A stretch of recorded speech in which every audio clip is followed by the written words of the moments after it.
पार्वती मैया और उनकी सखी के द्वारा भ्रमण कर रही थी, तो उन्होंने दारुण नाम के दैत्य को उन्होंने मृत्यु लोक का श्राप दिया कि जाओ तुम मृत्यु लोक में जन्म लो। फिर उन्होंने यहाँ आके माँ की परिक्रमा की, तपस्या की। शंकर भगवान ने उन्हें यह स्थान है गंगात खेड़ी, जिसे कहा जाता है गंगा दशमी पर यहाँ मेला भी लगता है। और ये माँ नर्मदा में जो कहते हैं, जो धारा है जो देख रहे हैं आप, सीधी धारा आकर जो ये ओटला दिखाई दे रहा है उस ओर मुड़ रही है। माँ नर्मदा यहाँ दक्षिण से उत्तर की ओर बह रही है। ये इस स्थान का, जब उस स्थान पर हम पहुँचते हैं तो बिल्कुल ये धाराएं जो आपको दिख रही है बड़ी साफ दिखाई देती। नौका से इस स्थान पर जाया जाता है। जो ये वेग है, ये ऊपर से नर्मदा मैया आ रही है, जबकि ये सीधे इस ओर जाना चाहिए, पर ये धाराएं आप देख सकते हैं ये मुड़ चुकी है। यहाँ पर ये जो स्थान है, ये ओटला है गंगा मैया का, उस ओर जा रही है। देखिए आप, यूँ कहे कि परिक्रमा कर रही है माँ गंगा की माँ नर्मदा। यह वह दिव्य स्थान है जिसे कहा जाता है गंगेश्वर तीर्थ। ये वहाँ का दर्शन है। और ये जो दिख रहा आपको बीच में, ये वह स्थान है, ये चबूतरा गंगा मैया का ओटले के नाम से इसको जाना जाता है। जय हो मात श्री नर्मदे हर। आज प्रातः दर्शन आप कर रहे हैं माँ नर्मदा तट गंगात खेड़ी से। सुबह की ओस गिर रही है। और आइए इस स्थान का महत्व जानते हैं हम। यहाँ प्राचीन मंदिर है और आश्रम में अभी जो माताजी निवासरत हैं, ये इनका दरबार लगा है। मैया का, भोलेनाथ का, राधा कृष्ण सभी यहाँ विराजमान हैं। और इस आश्रम को कहते हैं गंगात खेड़ी। हाँ, गंगात खेड़ी है, नहीं गंगेश्वर महादेव। गंगेश्वर महादेव का यह स्थान है। तो क्या महिमा है इस स्थान की? थोड़ा तेज। इसकी महिमा बहुत ज़्यादा है। ओमकारेश्वर के बाद इसी का नंबर आता है। गंगा मैया, यमुना मैया, जमुना मैया सबका उद्गम है यहाँ पे। आगे भी बोलो। क्यों कहा जाता है इस स्थान को गंगेश्वर? क्योंकि यहाँ गंगा मैया की का उद्गम है। और शुरू से बताते हैं, पार्वती मैया और उनकी सखी के द्वारा भ्रमण कर रही थी, तो उन्होंने दारुण नाम के दैत्य को उन्होंने मृत्यु लोक का श्राप दिया कि जाओ तुम मृत्यु लोक में जन्म लो। फिर उन्होंने यहाँ आके माँ की परिक्रमा की, तपस्या की। शंकर भगवान ने उन्हें दर्शन दिया तो बोले, आपने मुझे श्राप नहीं दिया, माता ने दिया, आपसे कोई काम नहीं है। शंकर जी वापस चले गए। फिर कुछ कालों के बाद में शंकर जी और पार्वती जी पुनः आए तो बोले, अगर आप मुझसे प्रसन्न हो तो अर्धनारीश्वर के रूप में मुझे दर्शन दो। भोलेनाथ ने अर्धनारीश्वर के रूप में उन्हें दर्शन दिया और फिर अर्धनारीश्वर के नाम से वहाँ स्थापित हुए। धारेश्वर महादेव कहा जाता है। हाँ। फिर उसके बाद में भगवान चले गए, उन्होंने फिर तप करने लगे। तो ब्रह्मा, विष्णु, महेश इन्होंने सोचा क्यों ना इसकी परीक्षा ली जाए। जब परीक्षा लेने आए तो उन्होंने भोजन का आग्रह किया। फिर उसके बाद उन्होंने, विष्णु भगवान ने बोला गंगा जल से मैं स्नान करूँगा।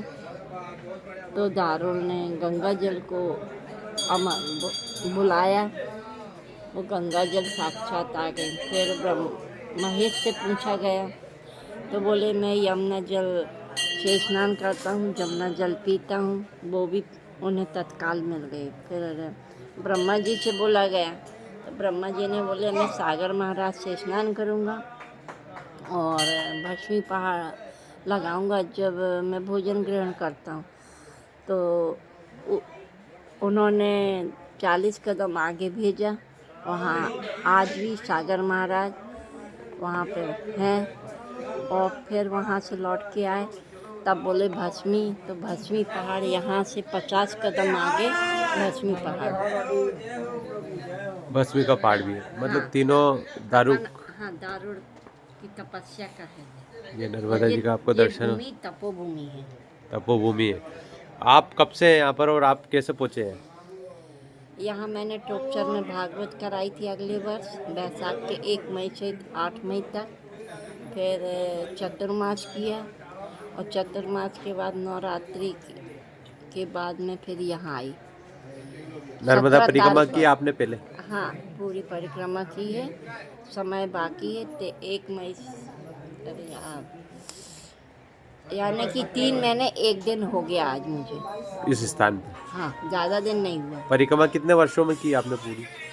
3 वर्ष 3 महीने 13 दिन, तो 1 महीने का 18 20 22। हाँ, और आप मूलतः रहने वाले कहाँ के? प्रॉपर रहने वाले नागपुर है। बाकी अभी मकान वगैरह लखनऊ जोन उपजेल के पीछे बनाया गया है। जिस बच्चे को गोद लिया था उसने बनाया। जी। उसमें अभी मेरा छोटा भाई भाभी जी सभी रहते हैं। आपका नाम माता जी? मेरा गुरु का दिया हुआ नाम रेवा है। रेवा। वैसे मेरा पूरा नाम है रक्षा देवी चौरसिया। जी? रक्षा देवी चौरसिया। रक्षा देवी चौधरी माता पिता के द्वारा दिया हुआ नाम। जो स्कूलों मुझे दीजिए। जी, अभी इस जगह अन्य क्षेत्र भी चलता है परिक्रमा वासियों का? हाँ, फिर हमें 8-10 दिन यहाँ बैठे बैठे देखते रहे। जी। परिक्रमावासी बहुत निकल रहे।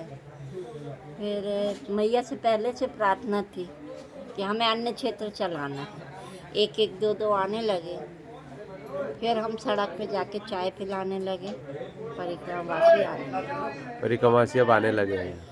तो उनको भी गंगेश्वर महादेव की कुछ ऐसी कहानी बताएं जो अभी आपको बताया गया, तो वो ज़रूर आते थे। और 35-40 के आसपास हो जाते थे। अब मैं अकेली बची हूँ। मैया 12 ज्योतिर्लिंग के दर्शन के लिए गई है, इसलिए अब मैं सड़क पे नहीं जा सकती। जी। आप जो यहाँ आ जाते हैं उनकी सेवा करते हैं? हाँ, कर रहे हैं। तो ये देखिए आप मैया का या स्वरूप का दर्शन, और यहीं से जो माँ नर्मदा मैया का आप दर्शन बैठे बैठे कर सकते हैं। ये दर्शन आपको हम करा रहे हैं आश्रम से ही। जय हो भाई, जय हो रेवा।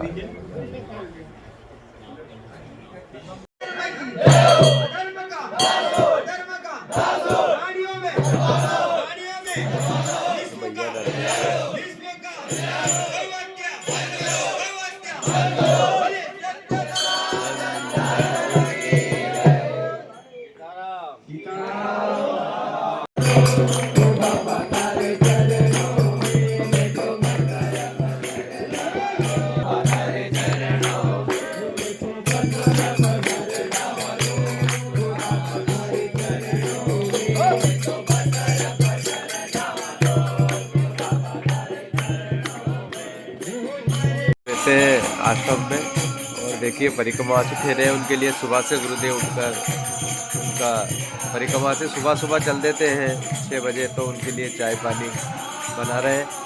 और ये परिक्रमावासी जो वहाँ नर्मदा का तट है उस पर रुककर रात्रि विश्राम करते हैं। रात्रि विश्राम के बाद यहाँ से चलने के बाद अगले नर्मदा तट के आश्रम पर रुकते हैं। इस तरह परिक्रमावासी रात्रि विश्राम के पहले भी माँ नर्मदा की पूजन आरती करते हैं, और सुबह भी स्नान ध्यान के बाद अभी 6 बजे हैं और ये इनका आरती पूजन चल रहा है। ये जोत जलाकर मैया की आरती की जाती है। ये परिक्रमावासियों को प्रतिदिन माँ नर्मदा परिक्रमा में इस तरह पूजन और आरती करने के बाद ही अपनी यात्रा प्रारंभ करते हैं। आरती कर रहे हैं अभी परिक्रमावासी।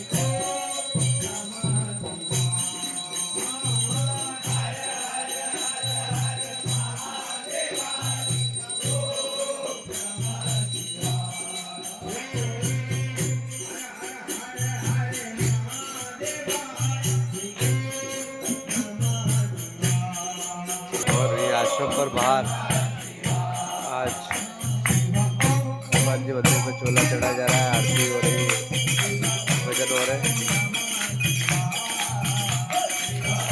नर्मदे हर माता जी, नर्मदे हर। कहाँ से हो आप? MP ग्वालियर। ग्वालियर से। हाँ। कब से उठाई परिक्रमा? परिक्रमा 21 तारीख को उठाई। 21 तारीख को। हाँ, दिसंबर में 21 तारीख अमरकंटक से। अमरकंटक से। वैसे परिक्रमा की जानकारी मिली आपको? परिक्रमा होती है? परिक्रमा की जानकारी एक संत जी थे, उन्होंने हमें बताया परिक्रमा के बारे में। बोले परिक्रमा करो महाराज, मैया के कई चमत्कार देखने को मिलते हैं। वास्तव में मिल रहे हैं मैया के चमत्कार देखने को। बड़ी कृपा है मैया की, जहाँ जाते तहाँ सब व्यवस्था हो जाती है। और क्या चाहिए? तो जब तो परिक्रमा कर रहे हैं, लग रहा है ऐसा व्यवस्था हो रही है आगे आगे? हाँ, सब व्यवस्था हो रही है, कोई दिक्कत नहीं है। मैया की कृपा से सब व्यवस्था बन गई। देखिए अभी आश्रम पे ही अब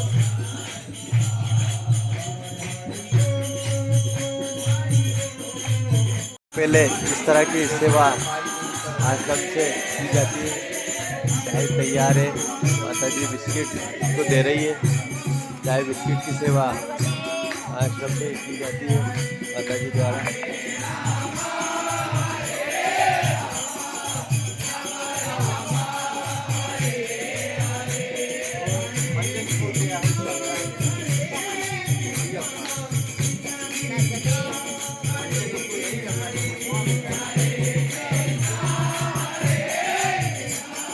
कृष्णा कृष्णा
हरे हरदा जिले से लगी 2 घंटे से रावेत।